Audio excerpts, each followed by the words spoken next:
எல்லோருக்கும் வணக்கம். இன்றைக்கி மதியம் நம்ம வீட்டில் ஒரு அருமையான மோர் குழம்பு, ஒரு வாழைக்காய் வறுவல், ஒரு வேர்க்கடலை உருளைக்கிழங்கு குருமா தாங்க செய்ய போகிறோம். வாங்க அதை எப்படி செய்யறதுன்னு பார்க்கலாம். நம்ம செய்யறதுக்கு முன்னாடி நம்ம மாடி தோட்டத்தில் போய் கொஞ்சம் சாமந்தி பூவெலாம் இருக்குது, அதெல்லாம் போய் பறிச்சுட்டு வந்துட்டு அதுக்கப்புறம் சமையல் ஆரம்பிக்கலாம். ஏன்னா நான் பறித்து எடுத்துகிட்டு கொடுத்துட்டுனா அப்பா பூஜை ரூமில் எல்லாம் வச்சுடுவார். அதனால் எடுத்துகிட்டு கொடுத்துட்டு அதுக்கப்புறம் நம்ம சமையல் ஆரம்பிக்கலாம். செடியெல்லாம் இந்த மழைக்கு ரொம்ப ஈரத்தினால இலைங்கள்லாம் காஞ்சிட்டு இருந்துச்சுங்க. வெயிலில் காஞ்சுதா இல்லை மழையினால் காஞ்சுதான்னு தெரில. எல்லா இலையும் எடுத்துகிட்டு பார்த்தீங்கன்னா தெரியும், ஒன்று கூட காஞ்ச இலை இல்லை. நம்ம இந்த காஞ்ச இலையெல்லாம் எடுத்துட்டிங்கன்னா இங்கே செடியில் காமிக்கிறேன் பாருங்களேன். இந்த இலையெல்லாம் எடுத்துட்டா அங்கே சைடில் அப்படியே கீழெல்லாம் துளிர் வருது. சரி, இது எல்லாமே எடுத்துட்டேன். எல்லாம் மொட்டு பாருங்கள் எப்படி வந்திருக்கு. இப்போ பார்க்கவே அழகாக இருக்குது. அந்த காஞ்சதெல்லாம் எடுத்து க்ளீன் பண்ணதுனால நல்லாயிருக்கு. இப்போ நம்ம இந்த மஞ்சள் சாமந்தி தாங்க பறித்து எடுக்க போகிறோம். எல்லாம் பூத்துடுச்சு, அதனால் எடுத்துடலாம். இந்த மாதிரி எல்லா பூவும் கட் பண்ணி எடுத்துக்கலாம். 4 செடியில் இருக்குது. அந்த செடி ஃபுல்லாகவே வந்துடுச்சு. இன்னும் ஒரு வாரத்தில் எல்லாமே பூத்துரும் எல்லாம். இது வெள்ளை சாமந்தி இருக்கிறதுனால இது கொஞ்சம் மட்டும் தான் சாமந்தி. அந்த செடியெல்லாம் பார்த்திங்கன்னா ஃபுல்லாக மொட்டு, இன்னும் வரவே இல்லை. இப்போ நம்ம எல்லா பூ பறிச்சிக்கலாம். வாழைக்காய் வறுவல் செய்யறதுக்கு இப்போ நம்ம மசாலாலாம் கொஞ்சம் அரைச்சிக்கலாம். ஒரு 2 துண்டு தேங்காய் இந்த மாதிரி துருவி எடுத்துக்கிட்டேன். ஒரு 1/2 ஸ்பூன் சீரகம், ஒரு 4 வரமிளகா, 1/4 ஸ்பூன் பெருங்காயத்தூள், 1/4 ஸ்பூன் மஞ்சள் தூள், ஒரு 1/2 ஸ்பூன் பொட்டுக்கடலை, கொஞ்சம் கருவேப்பிலை. நான் எடுத்துக்கிற எல்லா பொருளுமே பார்த்தீங்கன்னா ஒரு வாழைக்காய்க்கு தான் நான் எடுத்து வச்சுருக்கிறேன். பேஸ்ட்டு மாதிரி தண்ணி விட்டு அரைச்சி எடுத்துக்கலாம். பாருங்கள், இந்த மாதிரி அரைச்சி எடுத்துக்கணும். கொஞ்சம் லைட்டாக ரவை மாதிரி கொரப்பாக இருக்கணும். வறுவல் செய்கிறதுக்கு ஒரு கடாயை வச்சுக்கிட்டேன். எண்ணெய் அதிகமாக தேவைப்படாது. நம்ம தேங்காயெல்லாம் எல்லாம் அரைச்சதுனால ஒரு 2 ஸ்பூன் எண்ணெய் மட்டும் போதும். பாருங்கள், நான் ஒரு வாழைக்காய் எடுத்து நைஸாக நம்ம வறுவலுக்கு செய்வோம் அந்த மாதிரி கட் பண்ணிட்டு அதே 2-3 பீஸாக கட் பண்ணிக்கிட்டேன். இந்த அளவுக்கு கொஞ்சம் சின்ன சின்னதாக இருந்தால் போதும். இப்போ தண்ணி இல்லாமல் வடிகட்டிட்டு நம்ம இந்த எண்ணெயில் சேர்த்துக்கலாம். இது கூடவே நம்ம அரைச்ச விழுது சேர்த்துக்கலாம்.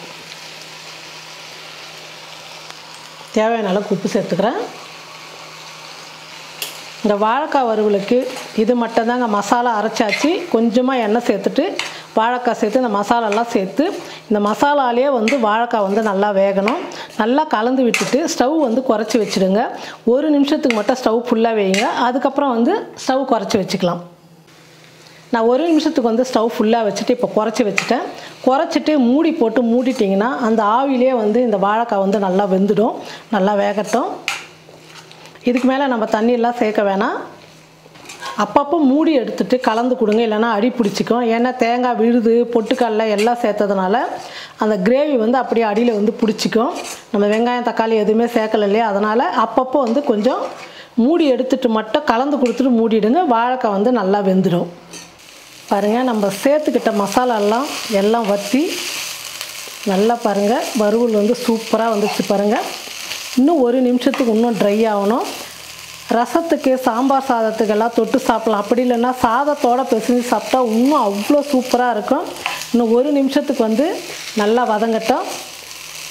நம்ம எவ்வளோ மசாலா அரைச்சி போட்ட எல்லாமே ட்ரை ஆகிட்டு நல்லா ஒட்டி வாழைக்காவும் நல்லா வெந்து வந்துச்சு. பாருங்கள், சூடாக இருக்கிறதுனால என்னால் கையில் எடுக்க முடியல. பாருங்கள், இந்த கரண்டிலே இப்படி பண்ணுறேன் லைட்டாக. இந்த பாருங்கள், இந்த அளவுக்கு இருக்கணும். ரொம்ப குழஞ்சி போகக்கூடாது. வாழைக்காய் வெந்திருக்கணும், அதே சமயத்தில் குழையக்கூடாது. நல்லா ட்ரை ஆகிடுச்சு. பாருங்கள், இப்போ நல்லா மசாலா தேங்காய் எல்லாம் அரைச்சி போட்டு சேர்த்த ஒரு வாழைக்காய் வறுவல் வித்தியாசமாக இருக்குது. எப்போவுமே நம்ம வெங்காயம் தக்காளி போட்டு வறுவல் செய்வோம். இது அரைச்சி போட்டு செஞ்ச வறுவல் இன்னும் ரொம்ப டேஸ்ட்டாக சூப்பராக இருக்கும். வாழைக்காய் தேங்காயெல்லாம் அரைச்சி போட்ட வறுவல் ரெடி.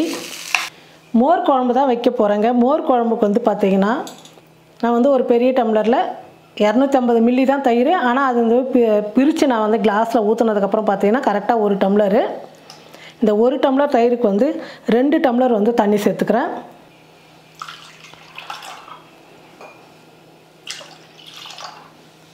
இந்த மாதிரி மோர் கடையிற மத்து ஒன்று எடுத்துகிட்டு நம்ம தண்ணி சேர்த்ததுக்கப்புறம் கட்டி இல்லாமல் நல்லா கடைஞ்சிக்கலாம். பாருங்கள், மோர் நல்லா கடைஞ்சிக்கிட்ட மத்தில் கடாய் நல்லா சூடேறிடுச்சு. இப்போ எண்ணெய் சேர்த்துக்கிறேன். 2 ஸ்பூன் எண்ணெய் சேர்த்துக்கிறேன். எண்ணெய் நல்லா காஞ்சிடுச்சு. கடுகு சீரகம் சேர்த்துக்கிறேன். கடலைப்பருப்பு 1/4 டீஸ்பூன், உளுத்தம்பருப்பு 1/4 டீஸ்பூன் சேர்த்துக்கிறேன். சின்ன துண்டு இஞ்சி வந்து பொடியாக கட் பண்ணிக்கிட்டு அதே சேர்த்துக்கிறேன். கூடவே 3 வரமிளகா, 2 பச்சை மிளகா. ஒரு வெங்காயம் வந்து கொஞ்சம் பெரிய சைஸாக கட் பண்ணிக்கலாம். அந்த வெங்காயமும் சேர்த்துக்கலாம். கொஞ்சம் கருவேப்பிலை. வெங்காயம் வந்து ரொம்ப வதங்கக்கூடாது, கொஞ்சம் லைட்டாக வதங்கினா போதும். அப்போ தான் அந்த மோர் குழம்போட வெங்காயத்தை சாப்பிடும் போது ரொம்ப டேஸ்ட்டாக இருக்கும். பாருங்கள், இந்த அளவுக்கு வதங்கினா போதும். இப்போ கொஞ்சமாக பெருங்காயத்தூள் சேர்த்துக்கலாம். நீங்கள் வந்து நிறைய பேர் கேள்வி கேட்கலாம், மோர் குழம்பு கூட பெருங்காயம் சேர்த்து பாருங்கள், ரொம்ப ரொம்ப டேஸ்ட்டாக சூப்பராக இருக்கும். கொஞ்சம் லைட்டாக சேர்த்துக்குங்க. மஞ்சள் தூள் கொஞ்சம், பெருங்காயம் மஞ்சள் தூள் சேர்த்ததுக்கப்புறம் கலந்து கொடுத்துட்டு ஸ்டவ் வந்து ரொம்ப வந்து ஃபுல்லாக வைக்கக்கூடாது. இப்போ நம்ம தாளிச்சது வந்து இந்த மோரில் சேர்த்துக்கலாம். தேவையான அளவுக்கு உப்பு சேர்த்துக்கிறேன். உப்பு சேர்த்து கலந்து கொடுத்துட்டு ஸ்டவ் வந்து குறைச்சி வச்சுட்டு ஒரு 2 நிமிஷத்துக்கு வந்து சூடு ஏறினா போதும். கொதிக்கக்கூடாது, மோர் வந்து கொதிச்சா திரிஞ்சு போயிடும். அதனால் வந்து தாளிச்சதுக்கப்புறம் ஸ்டவ் ஃபுல்லாக குறைச்சி வச்சுட்டு ஒரு 2 நிமிஷத்துக்கு வந்து சூடு ஏறினா போதும். பாருங்கள், ஸ்டவ் குறைச்சி வச்சுட்டு ஒரு 2 நிமிஷம் மட்டும் நான் சூடு பண்ணிக்கிட்டேன். இப்போ ஸ்டவ் ஆஃப் பண்ணிடலாம். கடைசியாக கொத்தமல்லியை தூவிடலாம். ஒரு சிம்பிளான ஒரு 2 நிமிஷத்துக்குள்ளே வந்து மோர் குழம்பு இந்த மாதிரி செஞ்சு பாருங்கள். ரொம்ப ரொம்ப டேஸ்ட்டாக சூப்பராக இருக்கும். அதுவும் நம்ம செஞ்சுருக்கிற வாழைக்காய் பொரியலுக்கு இந்த மோர் குழம்பு அவ்வளோ டேஸ்ட்டாக இருக்கும். மாடியிலேருந்து பூ பறிச்சு எடுத்துகிட்டு வந்து கொடுத்துட்டு அப்பாவும் ஃபோட்டோக்கெல்லாம் வச்சுட்டாரு. சரி, நம்ம அதுக்குள்ளே சமையல் பண்ணிடலாம்னு சொல்லிட்டு நான் சமைக்க வந்துட்டேன். இப்போ வந்து நம்ம என்னென்ன சமைச்சிருக்கோம் என்னன்னு சொல்லிட்டு மதிய லஞ்சுக்கு வந்து பார்க்கலாம் வாங்க. நல்லா சுட சுட சாதம். சூடான சாதத்துக்கு ஒரு அருமையான சிம்பிளான மோர் குழம்பு. ஒவ்வொருத்தரும் ஒரு மாதிரி செய்வாங்க, ஆனால் சிம்பிளாக ரொம்ப 2 நிமிஷத்தில் வந்து இந்த மாதிரி மோர் குழம்பு செஞ்சு பாருங்கள். அவ்வளோ டேஸ்ட், ரொம்ப நல்லாயிருக்கும். இது வந்து எனக்கு பிடிச்ச மாதிரி பச்சை வேர்க்கடலையும் உருளைக்கிழங்கு போட்டு குருமா மாதிரி வச்சுட்டேன். கெட்டியாக வச்சுட்டேன். ஏன்னா மோர் கூட தொட்டுன்னு சாப்பிட்லாம், சாதத்தில் பிடிச்சின்னு சாப்பிட்லாம், ரொம்ப நல்லாயிருக்கும். அருமையான வாழைக்காய் வறுவலுங்க. இந்த மாதிரி ஒரு முறை மசாலாலாம் அரைச்சி செஞ்சு பாருங்கள், அவ்வளோ சூப்பராக டேஸ்ட்டாக இருக்கும். நீங்கள் வந்து சாதத்தில் பிசைஞ்சு சாப்பிட்லாம். நான் வந்து மோர் குழம்புக்கு தானே அப்படின்னு சொல்லிட்டு இந்த மாதிரி ரொம்ப ட்ரையாக எடுத்துக்கிட்டேன். ரொம்ப நல்லாயிருக்கும் சாப்பிட்றதுக்கு. நான் செஞ்ச மாதிரி ஒரு முறை ட்ரை பண்ணி பாருங்கள். மறுபடியும் வந்து இந்த டேஸ்ட்டு வந்து நாக்கில் ஒட்டிக்கும். அடுத்தடுத்து வந்து இதே மாதிரி செய்யணும், வாரத்துக்கு ஒரு நாளோ 10 நாளைக்கு ஒரு முறை இந்த மாதிரி வித்தியாசமாக செஞ்சு சாப்பிட்டா ரொம்ப நல்லாயிருக்குன்னு உங்களுக்கே தோணும். நீங்களும் இதே மாதிரி செஞ்சு பார்த்துட்டு எப்படி இருக்குன்னு சொல்லிட்டு மறக்காமல் கமெண்ட் பண்ணுங்கள், ஷேர் பண்ணுங்கள்.